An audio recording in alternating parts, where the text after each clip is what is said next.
Welcome to The Explainer. Today we are stepping into a completely fascinating, grimdark Gothic fable. We're going to explore two highly dramatic tales of alchemical transformation, specifically the journey of a wandering scholar and the really tragic descent of a Valkyrie named Brynhildr. We'll be watching both of these figures undergo a deeply painful fall. It's kind of like a seed, right? It literally has to be buried in the dark before it can grow to achieve ultimate freedom. Okay, let's dive into this quote right here. The divine or authentic self cannot exist behind a wall of security or social expectation. We almost always think of safety as a good thing, don't we? But what if safety is actually an existential trap? What if staying perfectly secure is the exact thing keeping you stagnant? Both of our protagonists are going to learn this the hard way. They realize that to truly grow, the walls of their comfort zones don't just need to be stepped over, they need to be completely shattered. Section 1. The Alchemy of the Fall. Now, what's really interesting here is the profound structural resonance between our two figures. Even though the Wanderer is a scholar trapped in his own mind, and Brynhildr is a celestial Valkyrie, they start in the exact same state of claustrophobic confinement. Look at how clearly their shared trajectory maps out. In the first step, the necessity of the fall, both figures systematically require an agonizing initiation. They literally have to suffer. Then in the second step, the transmutation of tools, they both must abandon whatever previously kept them safe. And finally, the synthesis of opposites shows how they achieve this uninhibited, sovereign motion at the end of their journeys. They are walking the exact same alchemical path, just in radically different shoes. Section 2. Shattering the Scholarly Ego. Let's look closely at the Wanderer's hermitage for a second. Imagine a sterile, highly defensive room. This scholar has completely locked himself away from the world, just surrounded by books and parchment. But you know, this isn't enlightenment, it's intellectual decay. Sure, he's safe, but his fragile ego is basically rotting in isolation. And into this sterile room trots a poodle. Yes, no joke, a poodle. But this is absolutely no ordinary pet. This is a demonic catalyst. It's actually Mephistopheles in disguise. This adversarial spirit acts as a dark, cynical negation of the universe. Why a dog? Well, because the scholar is so completely stagnant, he requires a literal demon to provide the agonizing friction necessary to shatter his fragile, isolated ego. So, the crucial point is this. Life cannot be captured by dead syntax on a parchment. Just like a plant absolutely cannot grow in a sterile jar, the demonic poodle forces the wanderer out of his claustrophobic hermitage. It throws him headfirst into the volatile, chaotic field of actual lived experience. The demonic presence isn't just there to be evil. It's the friction absolutely required to force growth. Section 3. Descent into mortal armor. Now, we shift from the academic struggles of the Wanderer to the epic, tragic descent of Brynhildr. She starts out as a divine servant, right? A Valkyrie of the skies. But she's about to be plunged into this incredibly dense, suffocating trap of human social expectation. Central to her tragedy is the swan feather cloak. This isn't just a piece of clothing. The swan feather is this powerful metaphor for her hidden internal power and celestial freedom. Losing this magical flight is her original sin.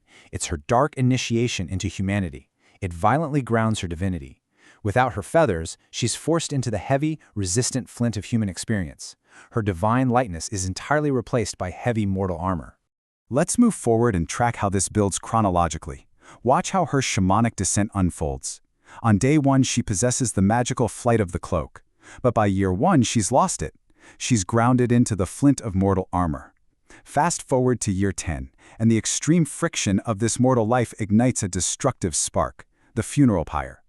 And finally, in eternity, through that fire, she synthesizes her mortal and divine selves into true, uninhibited motion. It goes from swan feather to flint and finally to fire.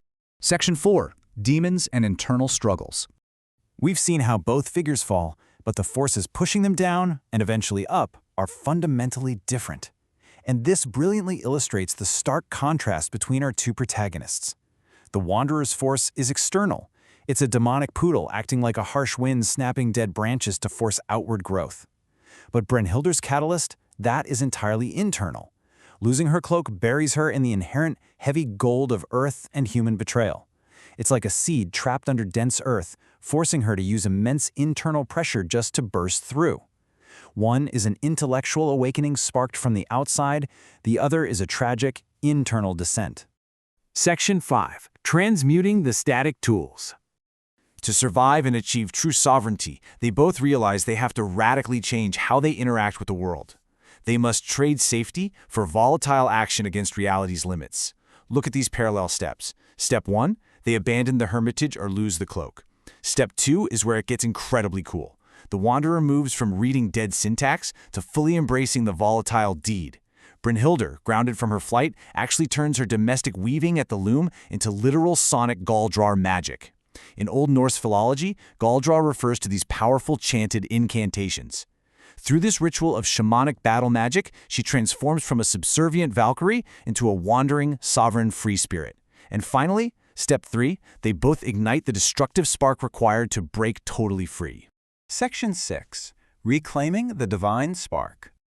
And that spark brings us to the climax of this explainer, the ultimate apotheosis of both alchemical journeys. We've seen the painful fall, the grounding, the friction, and the transformation of their tools. But notice how wildly different their endings are. For the Wanderer, it's a joyous affirmation. This is the ultimate Nietzschean concept of the sovereign free spirit, a joyous self-overcoming, where he achieves cosmic harmony and moves expansively in tandem with the universe.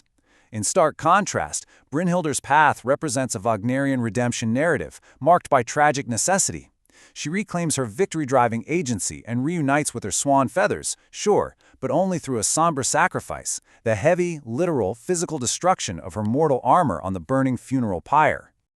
So what does this all mean for us? What do we actually take away from these raw nature metaphors?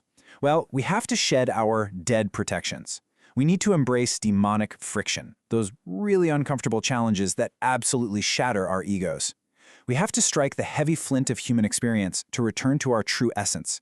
To borrow the style of an aphorism from Nietzsche's The Gay Science, one must first become the heavy, unyielding flint of mortal sorrow before one can strike the spark that sets the sovereign spirit free.